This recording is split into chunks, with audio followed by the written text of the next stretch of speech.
Okay, so good morning, everybody, and welcome to our session where we will discuss about supply chains and in general ESG compliance and different ESG topics.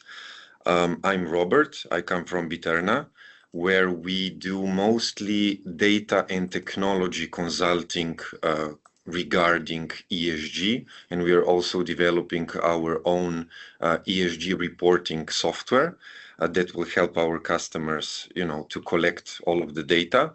But still, we are on a long way to go, and we are doing basically learning by doing, and we try to be as best as possible.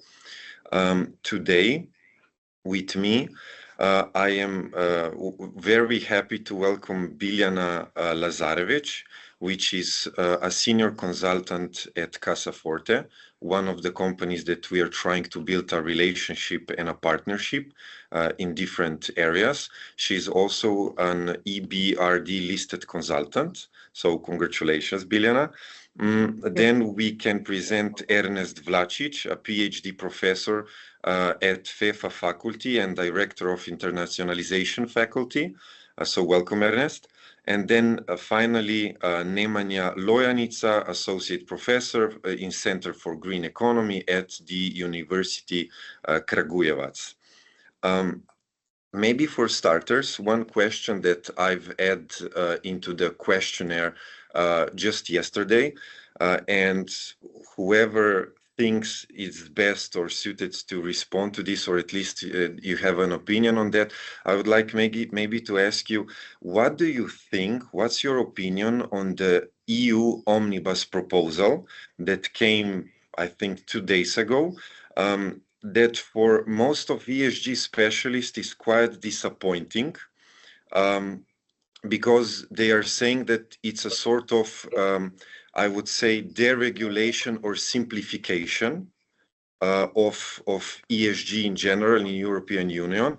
And we know that the CSRD directive is adapted and that the threshold is from 250 employees to 1,000 employees and from 40 million of turnover to 450 million, and there probably will be no sector-specific standards and so on. And of course, we have also some changes in due diligence directive and also on the taxonomy reporting. So maybe one of you can comment on this omnibus if you have an opinion on that.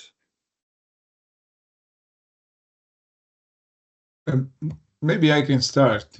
I mean, we know that just yesterday in Antwerp, here close to Luxembourg, the big industry gathered together, and with the presence also of the Ursula von der Leyen, and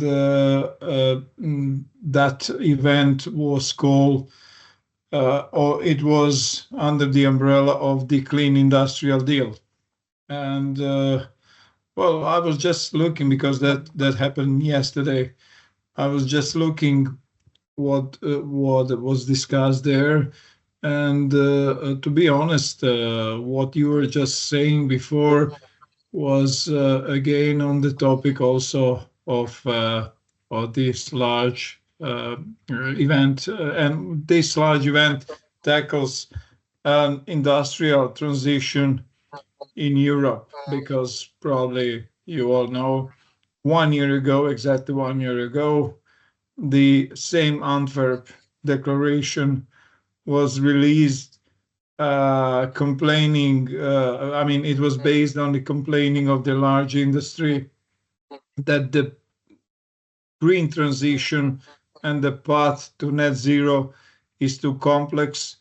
They did not challenge the targets, but they challenge the strategy and the path how to achieve that. So I would say, yes, one of the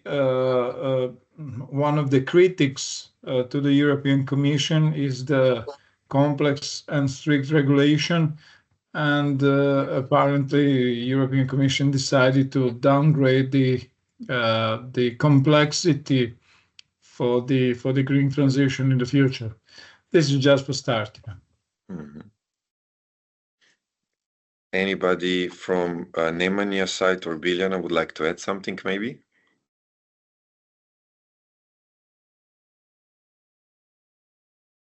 No? Okay. Then maybe, Biljana, when we talk about supply chains, how are ESG risks evolving in supply chains? Why do you think it's important for businesses to recognize this risk beyond just the factory setting? Good morning, everyone, by my side, and regards from Belgrade.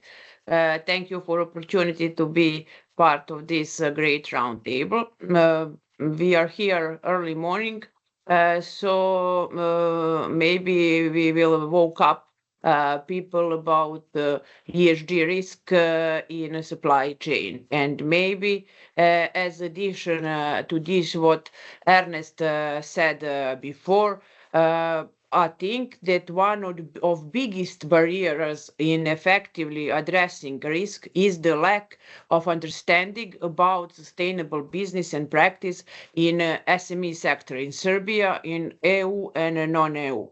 On one hand, some businesses see ESG as too complex and shy away from it.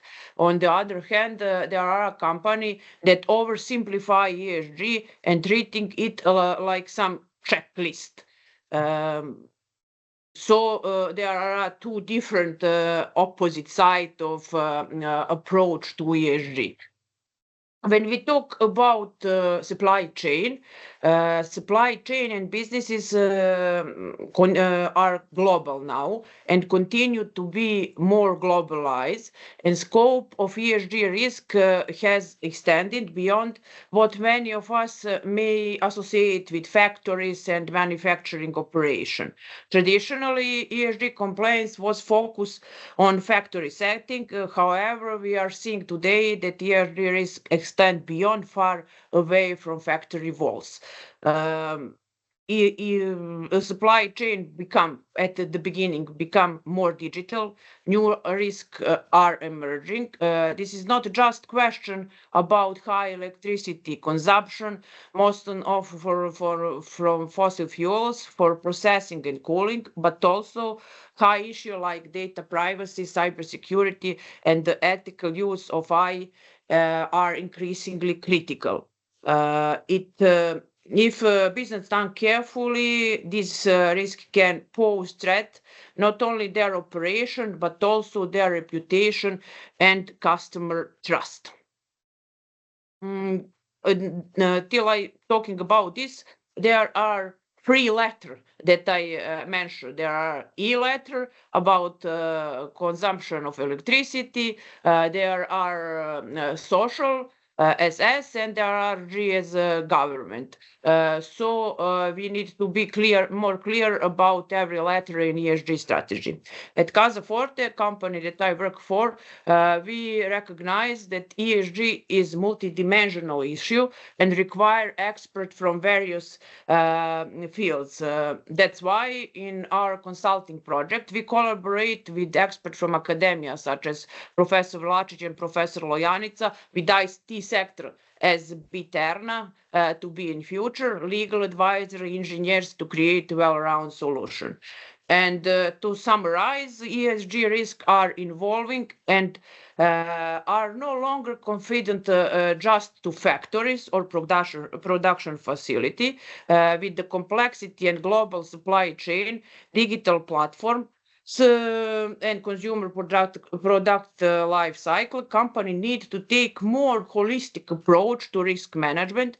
It's no longer enough to focus only what's happened on the factory level. Business strategy must encompass every part of supply chain, for sourcing materials to transportation, from digital governments to end product recycling. And ultimately, business must acknowledge that effective ESG strategy require collaboration across disciplines. At Casa Forte, we are partnered with experts from diverse fields because we understand that addressing this risk requires comprehensive cross-functional solution. ESG, for the end, ESG, not just the challenges, it could be opportunities for us, for our clients, to future-proof our business, build consumer trust, and create long-term value. Okay, thank you. You mentioned the ESG part, obviously the environment part, which is influenced the most when we are talking about the supply chains. Maybe we are going to Nemanja. When we talk about environment part, in practical manner, what do you think is the key challenge in this segment when we're talking in correlation with supply chains? Okay. Hello, Robert. Good morning. Good morning to everyone. It's my pleasure to be here, and thank you for the invitation. If I can go one step back regarding your question in the starting of this meeting regarding new EU circumstances. I think that I would like to make some points here. There is maybe the think of a lot of EU regulation frame at the start, such as CBAM, such as CCRD, ESRS. So there is a lot of requirements from the EU to the companies, and now it became let's say maybe a political issue because of election in Germany. It was the election before in US. So a lot of claims from companies goes in that way. Can you be more relaxed in that way?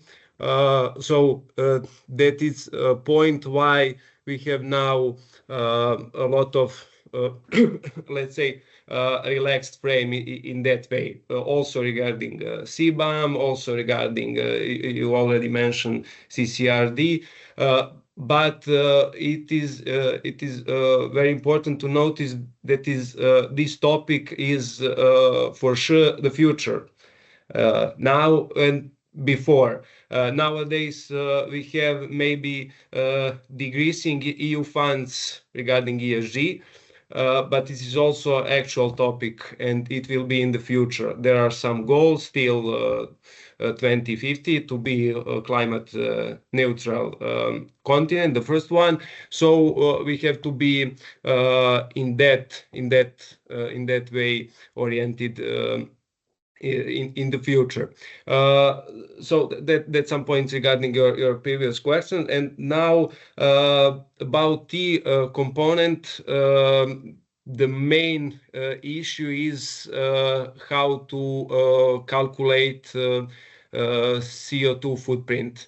That's one of the main issues, especially for small, medium enterprises and SMEs, of course. How to calculate scope 1, scope 2, and scope 3 emission. I'm coming from a center from green economy, and we have some experience with in working with that companies. And I would like to say that we are mainly oriented to GHG protocol.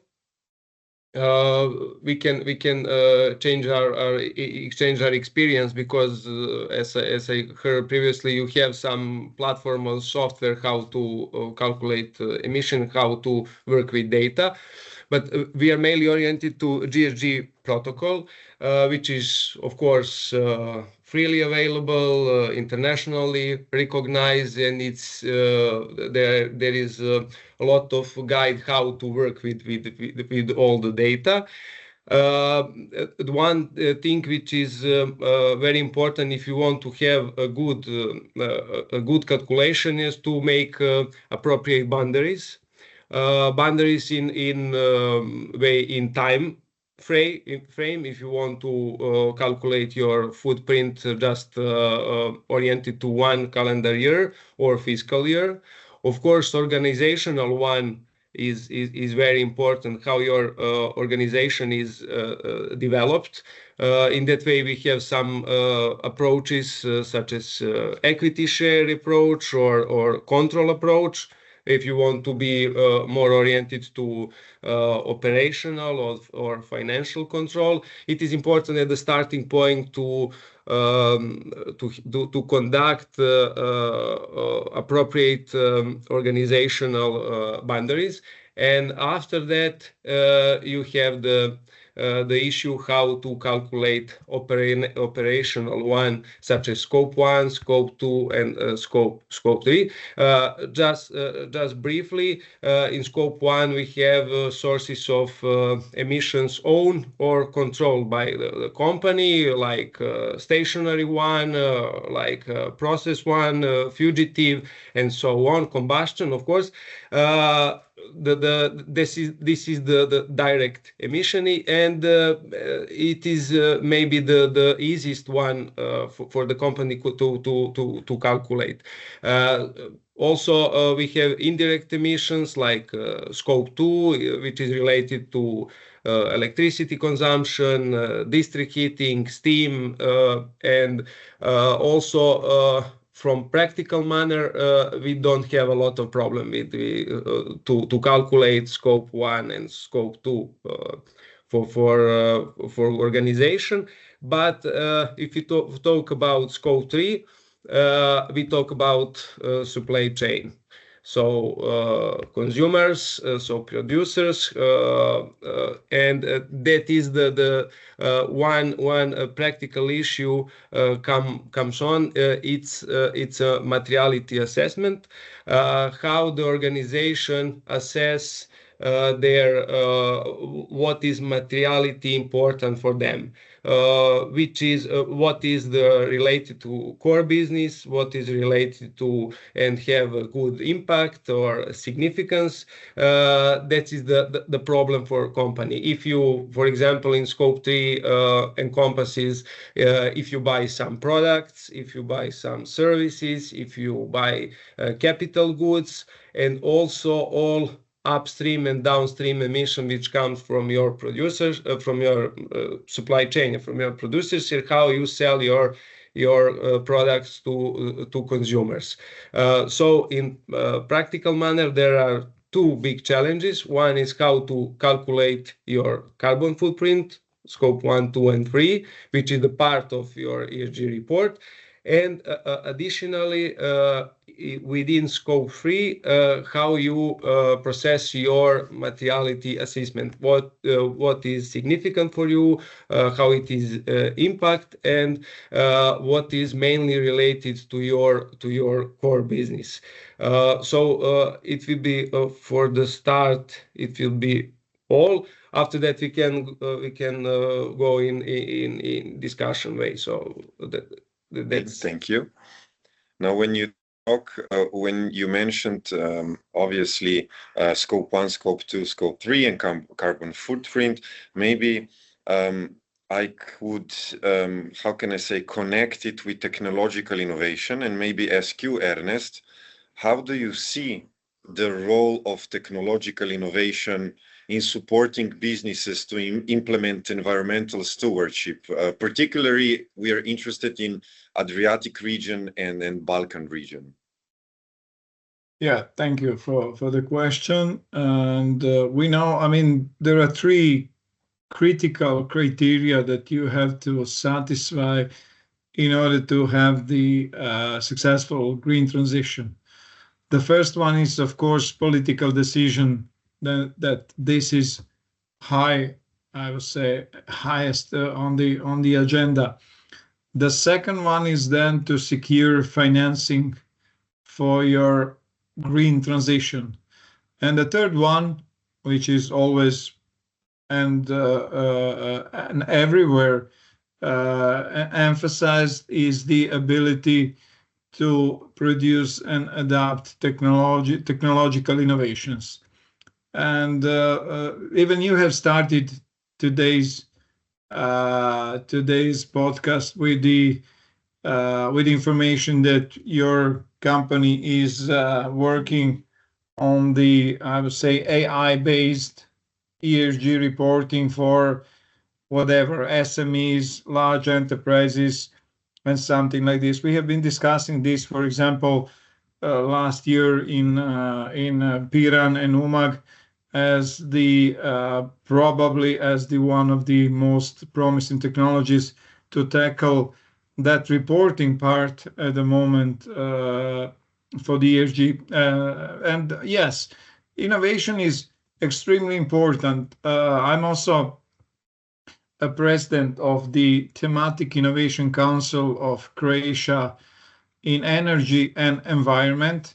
So how important is you have you can extract from the fact that more than 40% of all available innovation fundings were allocated to the energy and environment.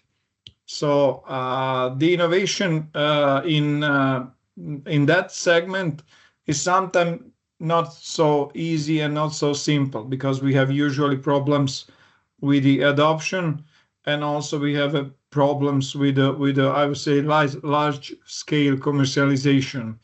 I mean, these usually, if you are not working on the I would say ICT part of the job of the innovation, but you provide complex technology based innovations like mechanical, electrical, electronic, and also ICT connected systems, then to produce that innovation in, I would say, in rather limited environments, and then even worse, to commercialize it, it's really an issue. It's really a problem.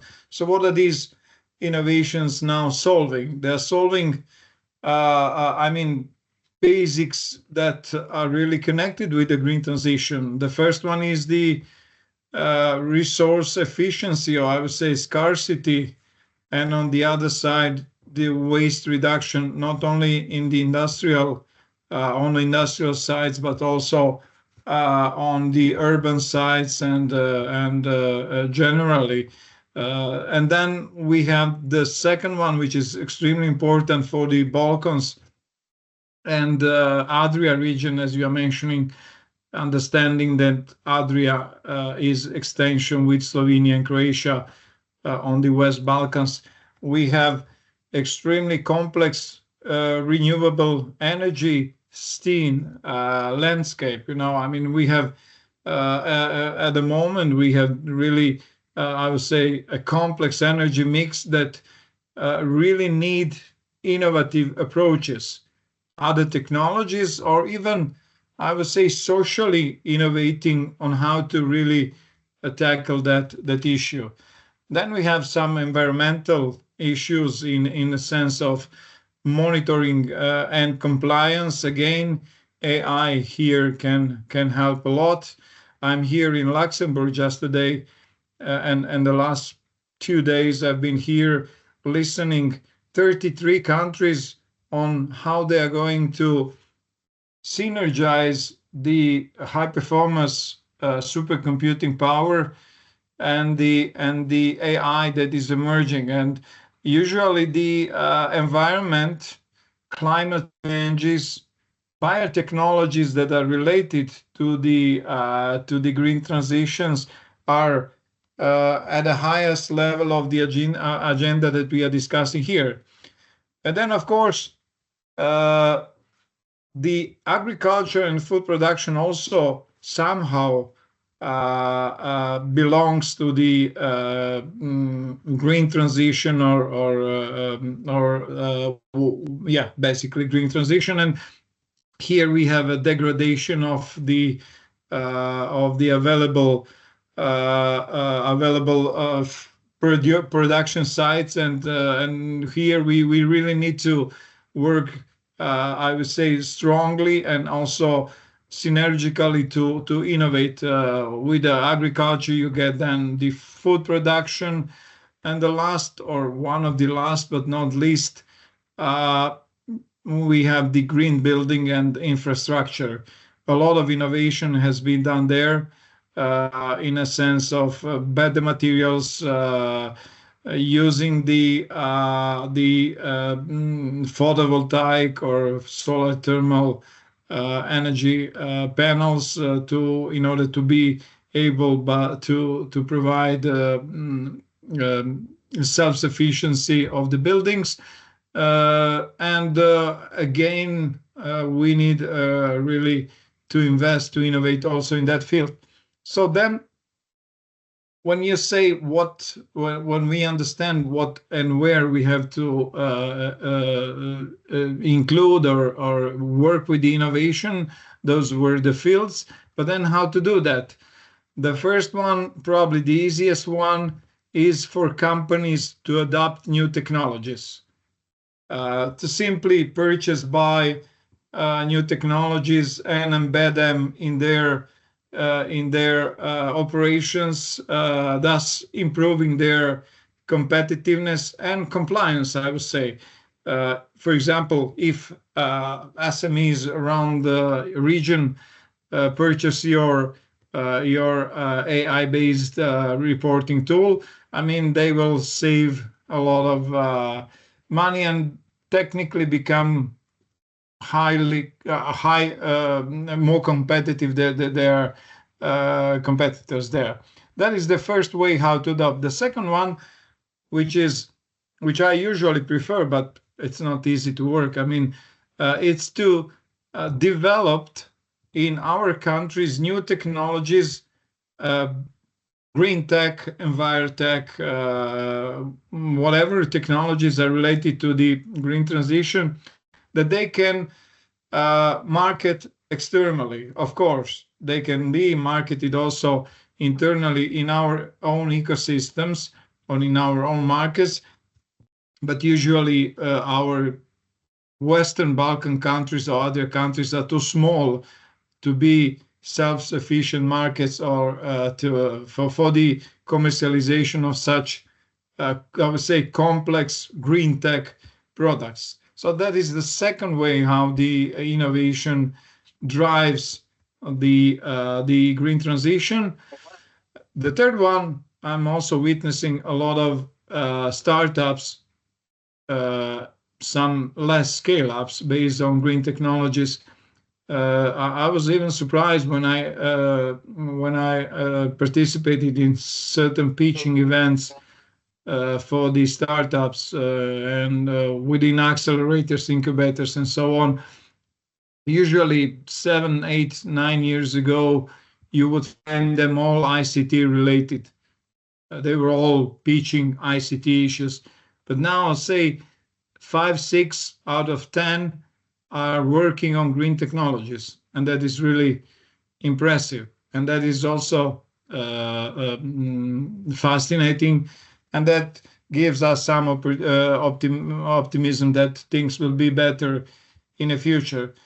And of course, then the integration of all these things in combining adoption, development, startups team, and all of these things is then best. I mean, it's necessary to be translated or to be overview within the national strategies of not only of Europe, which is, but also in the national strategies of our countries. And then now here we come to the, again, financing issues.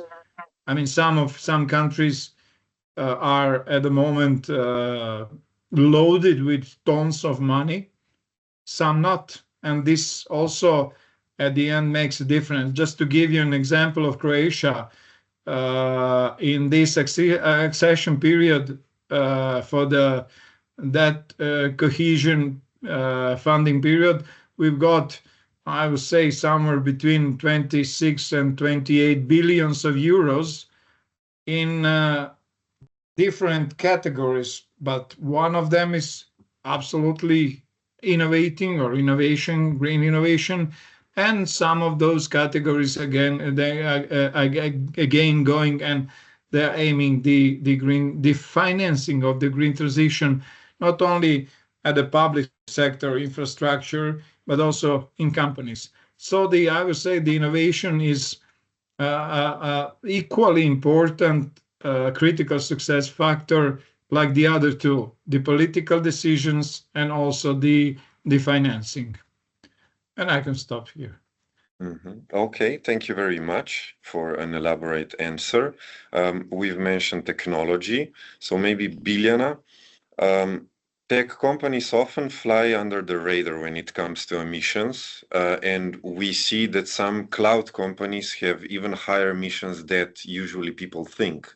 So what do you think, how are ESG principles applied to industries in general that don't produce physical products, but still have a significant emission impact at the end?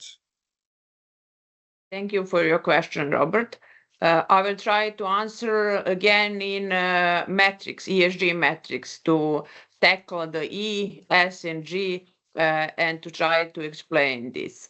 While tech company, including AI platform and well-known ChatGPT, are often seen like intangible industries, their environmental impact is very, very real. Even though they don't produce physical products in the traditional sense, they depend significantly on physical resources and infrastructure to create, to process, and deliver digital services. It is essential that recognize the data, such like any product, requires energy and resources to be generated, stored, and transmitted. This energy demand, especially when powered by fossil fuels, leads to considerable carbon prints.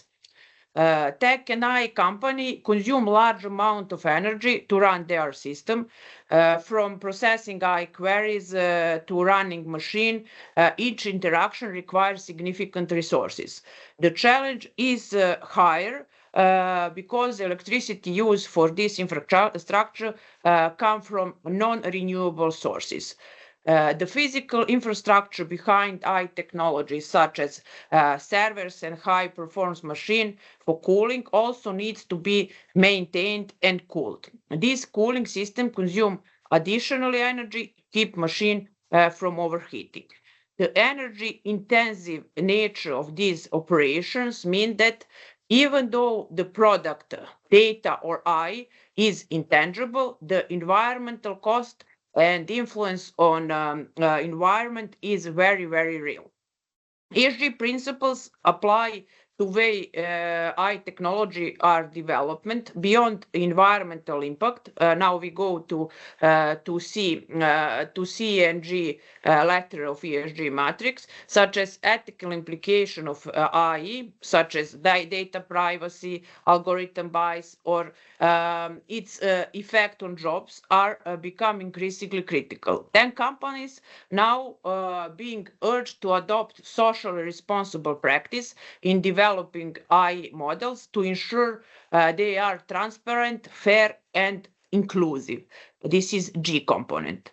And to conclude, while the tech and AI industry may not create tangible physical product, the environmental footprint are so considerable.